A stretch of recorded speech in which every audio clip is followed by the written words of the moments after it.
Yan guys, ang mga naka-triangle na bato. Ito yan oh. Nasa gitna itong Chinese bamboo. Ayun yung isa.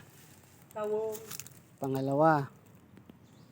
Yung pangatlo. Mga sagaling tao pa siyang kuha ni Bumiro na yan po yung apo ng apon.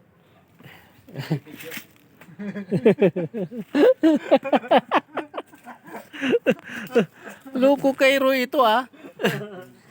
Ayun yung lolo ng hapon.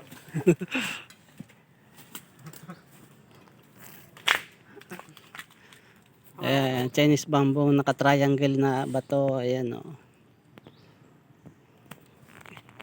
Ito ang legit talaga.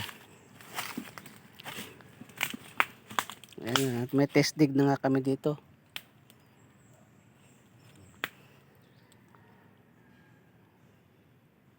Tapos yung mga gamit ni Baldo sa pag-treasure, dito kay Juan Pinosido. Dating driver siya ni